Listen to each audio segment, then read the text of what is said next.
ଅବିଚାରିତ ଭାବରେ ସହସା କୌଣସି ଗୁରୁତ୍ୱପୂର୍ଣ୍ଣ କାର୍ଯ୍ୟ କରିବା ଅନୁଚିତ। ପ୍ରାଚୀନ ଭାରତରେ ଭାରବୀ ନାମରେ ଜଣେ ବିଦ୍ୱାନ ଓ ପ୍ରତିଭାଶାଳୀ କବି ବାସ କରୁଥିଲେ। ସେ ବହୁ ଉଚ୍ଚକୋଟୀର ଉପଦେଶାତ୍ମକ ଶ୍ଲୋକ ରଚନା କରି ବିଶେଷ ଖ୍ୟାତି ଅର୍ଜନ କରିଥିଲେ। ସେହି ସମୟର ଗୁଣଗ୍ରାହୀ ରାଜା ଓ ଧନିକ ବ୍ୟକ୍ତିମାନେ କବିଙ୍କୁ ପ୍ରଚୁର ଧନ ଦେଇ ତାଙ୍କଠାରୁ ଶ୍ଲୋକ କ୍ରୟ କରୁଥିଲେ। ଥରେ କବିଙ୍କର କନ୍ୟା ବିବାହ ନିମିତ୍ତ ପ୍ରଚୁର ଅର୍ଥ ଆବଶ୍ୟକ ପଡ଼ିଲା। ସୁତରାଂ ସେ ଗୋଟିଏ ନୀତି ଉପଦେଶମୂଳକ ଶ୍ଲୋକ ରଚନା କଲେ ଏବଂ ତାହା ଧରି ଶ୍ଲୋକର ମୂଲ୍ୟ 100 ମୁଦ୍ରା ବୋଲି କହି କହି ନଗରରେ ବୁଲିବାକୁ ଲାଗିଲେ।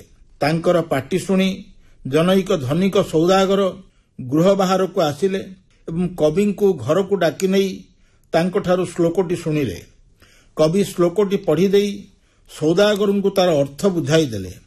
ସୌଦାଗର ସମସ୍ତ ବିଷୟ କବିଙ୍କ ମୁଖରୁ ଶୁଣି ଶ୍ଲୋକଟି ତାଙ୍କର ଦ୍ୱାରଦେଶ ଉପରର କାନ୍ଥରେ ଲେଖିଦେବାକୁ କହିଲେ। ତତ୍ପରେ ସେ କବିଙ୍କୁ 100 ମୁଦ୍ରା ଦେଇ ବିଦାୟ କଲେ। ସେହି ଶ୍ଲୋକଟି ହେଉଛି ସହସା ବିଦଧିତନ କ୍ରିୟାମବିବେକ ପରମାପଦାଂ ପଦଂ ବୃଣୁତେ ହି ବିମୃଶ୍ୟକାରିଣଂ ଗୁଣଲବ୍ଧା ସ୍ୱୟମେବ ସମ୍ପଦଃ। ଏହାର ଅର୍ଥ ହେଉଛି ନ ବୁଝି ନ ବିଚାରି ହଠାତ୍ କୌଣସି କାର୍ଯ୍ୟ କରିବା ଉଚିତ ନୁହେଁ। କାରଣ ନ ବୁଝି ନ ବିଚାରି ହଠାତ୍ କୌଣସି ଗୁରୁତର କାର୍ଯ୍ୟ କରିବା ଦ୍ୱାରା ବ୍ୟକ୍ତିକୁ ବିପଦର ସମ୍ମୁଖୀନ ହେବାକୁ ପଡ଼ିଥାଏ।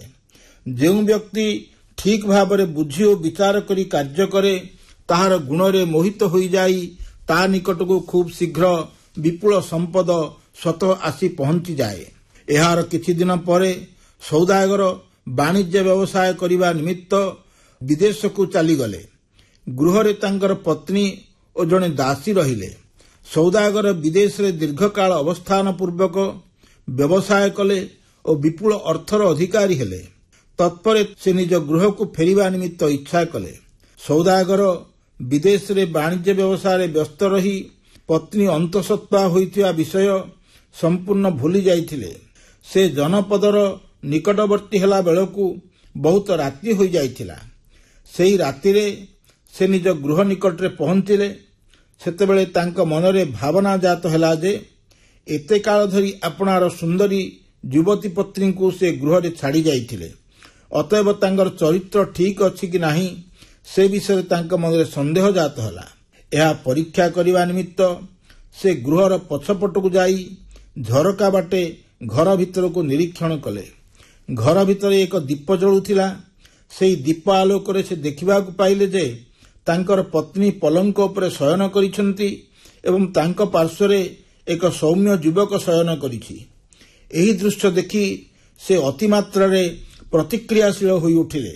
ପତ୍ନୀଙ୍କ ଚରିତ୍ର ସମ୍ପର୍କରେ ତାଙ୍କ ମନରେ ଯେଉଁ ଆଶଙ୍କା ସୃଷ୍ଟି ହୋଇଥିଲା ତାହା ସତ୍ୟ ବୋଲି ସେ ଧରିନେଲେ।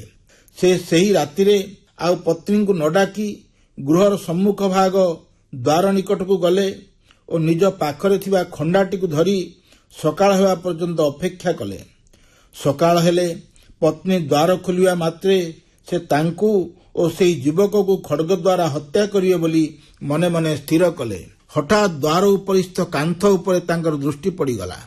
ଅତୀତରେ ଭାରବୀ କବି ଲେଖିଦେଇଥିବା ଶ୍ଲୋକଟିକୁ ସେ ମନୋଯୋଗ ସହକାରେ ପଢ଼ିଲେ ଏବଂ କବିଙ୍କର ଉପଦେଶ ମନେ ପଡ଼ିଯିବାରୁ ତାଙ୍କର ଭାବାନ୍ତର ଜାତ ହେଲା।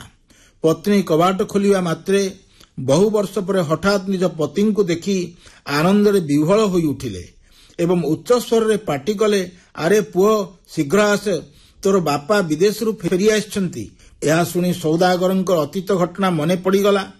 ସେ ବିଦେଶ ଗଲାବେଳେ ପତ୍ନୀ ଅନ୍ତଃସତ୍ତ୍ୱା ଥିବା ବିଷୟ ଭୁଲି ଯାଇଥିଲେ। ଭାରବୀ କବିଙ୍କ ଶ୍ଲୋକ ତାଙ୍କୁ ଏକ ଗୁରୁତର ବିପଦରୁ ଉଦ୍ଧାର କଲା ବୋଲି ସେ ମନରେ ଅନୁଭବ କଲେ।